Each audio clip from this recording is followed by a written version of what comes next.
Hello and welcome back to HEMAFightBreakdowns. Today we're not going to be talking about any more drama. We're going to talk about good old-fashioned fencing, and particularly the fencing that I had when I went to the Ascalon a couple weeks ago.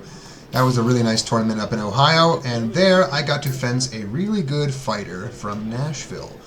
In particular, I think this is a very illuminating fight in terms of what happens when two people with very similar styles and setups fight each other. As you probably know from watching some of my other videos, I'm a very defensive, point-forward, thrust-centric fencer, and so is my opponent. So, with that, it's going to be interesting to see how we adapt to each other, how we work around each other, and how we manage to pull off our favorite moves without letting the other person do the same.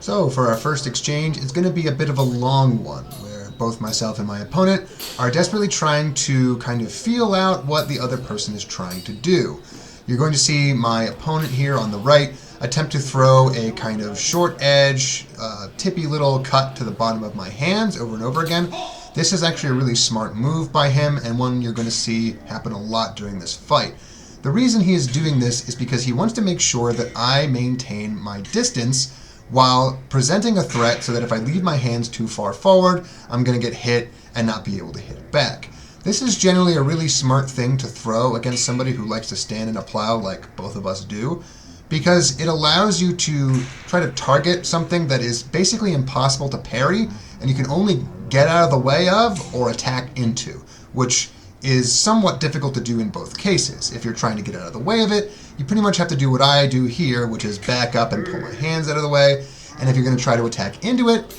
you have to realize that it's a very long distance move that you can do, and it targets the furthest thing from you, aka your hands. And if you're going to throw this move over and over again, you'll find oftentimes that if you can land it, you'll get your points. If they try to attack you into it, you'll get your points, and as long as you're able to run away fast enough backwards, you'll get out without getting hit back in return. After that, I throw a little bit of a hand shot of my own, and if we look at the slow-mo here, it does look like it makes some decent purchase, but what's also important to note is that my opponent winds up into an ox and tries to thrust me in the head, which I'm only just barely able to get out of the way of. This is going to be important for later when we recognize that a lot of this fight is going to come down to who commits appropriately when the other person is throwing something a little bit too shallow or a little bit undercommitted. For our next exchange, it's a short one, but it's also a bit of a doozy. As you can cleanly see, my opponent thrusts my helmet off. This happens, of course, because the sword gets stuck in my overlay, that little cloth thing that sits between the top of the mesh of the helmet and the very top of the helmet. And it doesn't hurt at all, and it doesn't harm me, because the helmet does exactly what it's supposed to, which is come off of my head. That being said, what we have to do now, though, is look at the slow-mo to see whether or not both of these thrusts were any good.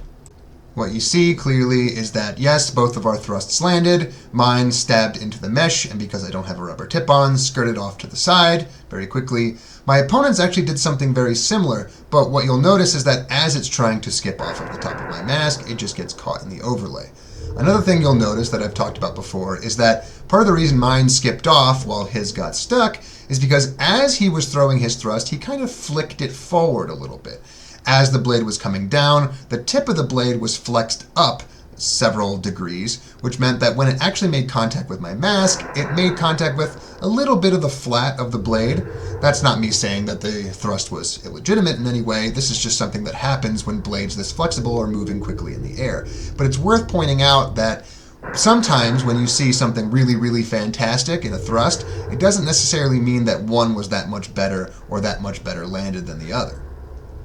After the drama of the last exchange settled down, we come into our third, and this is where we see our first adaptation from my opponent. Rather than going underneath for my hands, as he's done a couple times before, he goes over and to my right side, his left side. As you can see, I'm a little bit more used to parrying something like this. I parry it, and then I return with the exact same thing back to him. Now, the reason this is necessarily a good tactical decision is because, one, for my opponent, he has been going for my hands over and over and over again, but the way that I've been trying to get out of the way of those hand shots is by pulling my hands back, and specifically in such a way that I'm pulling them towards my left hip, which means that when I do so, I actually open up my right forearm as a target.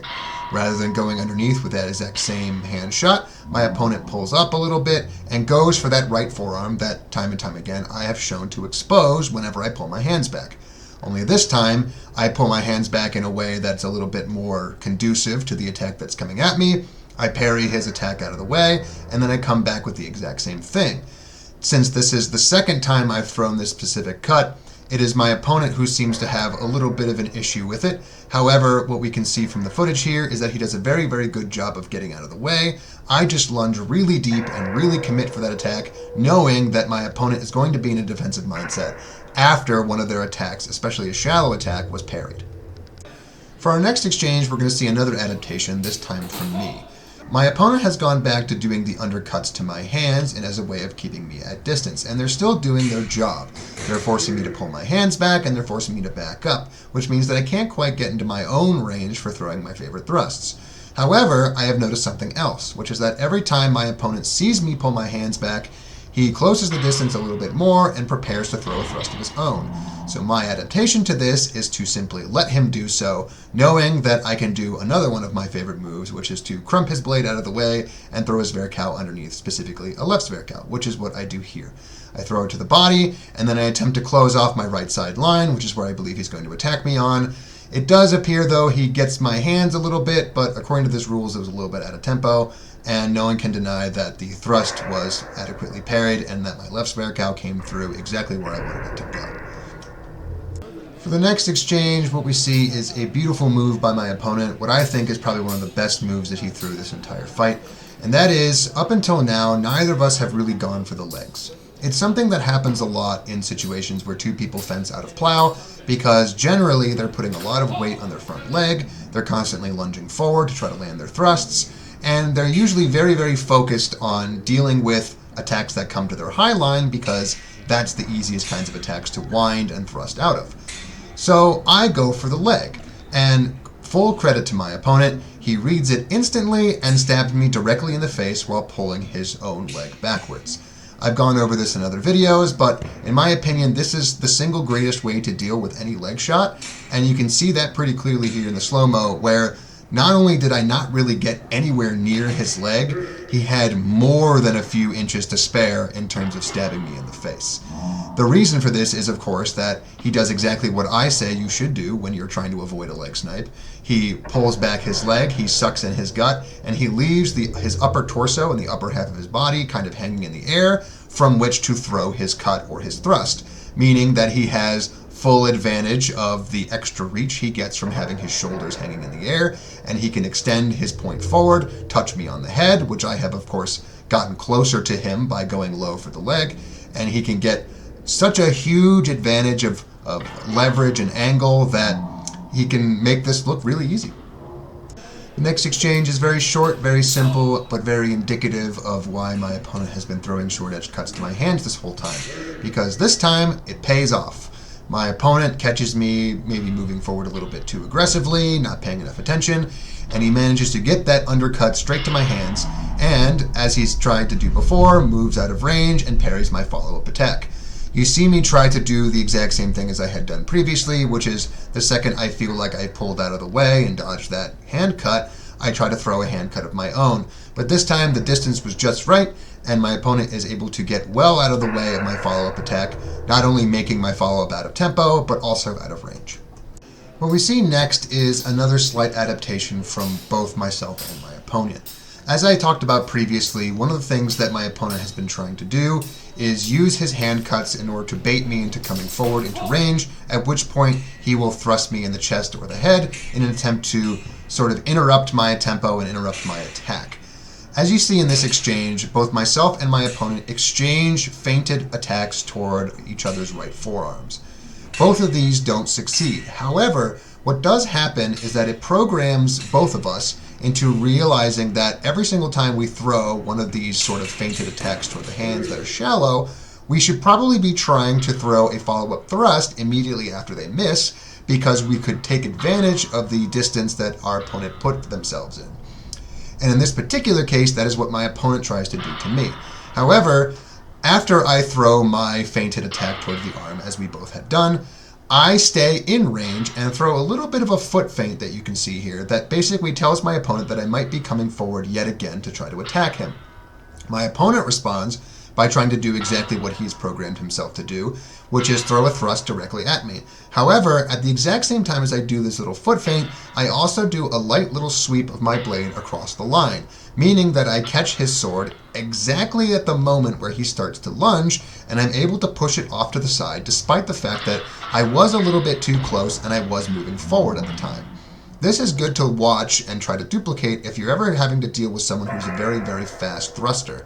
This is because oftentimes what they don't realize is that if you try to parry the top of the blade, they'll usually duck their point underneath and try to stab you. But if you know exactly when they're trying to thrust, and you do just the smallest little windshield wiper movement at the tip of their blade every time you move forward, you can oftentimes catch them overcommitting to a thrust, even though they haven't really overcommitted yet. Because it's of course a lot easier to move a blade from its tip than its base. The sooner you get your little windshield wiper play out there, the faster you can engage the blade and push it off to the side, making your parries look lightning fast.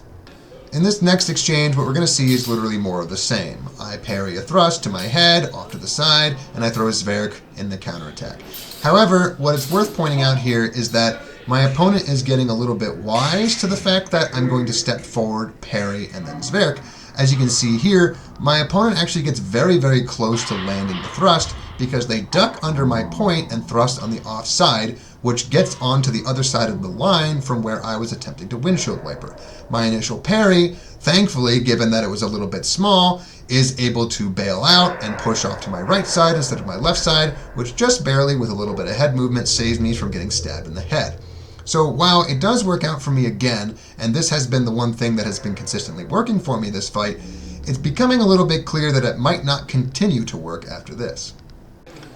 Almost as prophesized, what we see now is the exact failure of my pre-existing adaptation and how exactly it crumbles. So, as I said last time, what I'm really looking to do is take a little bit step forward and parry the incoming thrust that's coming towards my head.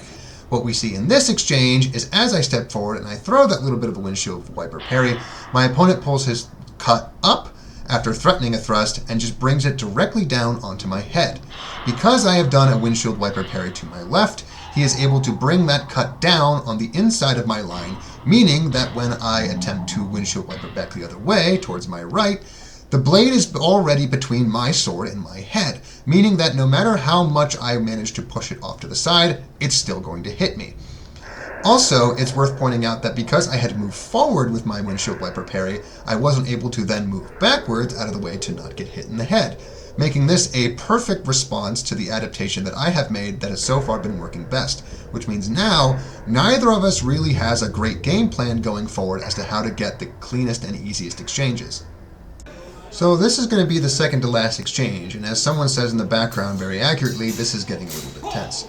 It tied up 5-5, and we both just ran out of good adaptations. So what you see here is me get a little bit of revenge. Not in the sense that I land a very clean exchange, but in the sense that I throw a thrust that gets stuck in my opponent's overlay and makes it look really dramatic.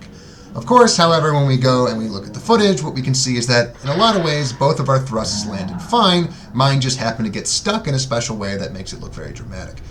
The reason, of course, is, as I said before, my thrust manages to skip off of the top of the mask and gets stuck in the overlay, whereas my opponent's hits me in the face and then skips off to the side, meaning that his goes off in empty space, looking like almost nothing happened, and mine has a very nice big dramatic bend in it, where I send my opponent's head back a couple feet.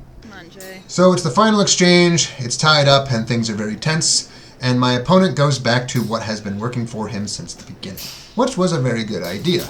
He throws an undercut to my hands and provokes me to engage with him rather than backing off enough. I do manage to get out of the way of that undercut, but as we have done 10 times earlier, I step a little bit forward into range, again, ready to continue the exchange. My opponent takes an opportunity here and throws a big committed thrust to the heightened part of my chest. Now the reason he goes high is because what he's looking to do is make sure that if I try to windshield wiper his blade out of the way, I will be hitting the middle of his blade rather than the tip. What that does is it creates a disadvantageous point of leverage for me, which means that as I come forward and throw my little windshield wiper parry,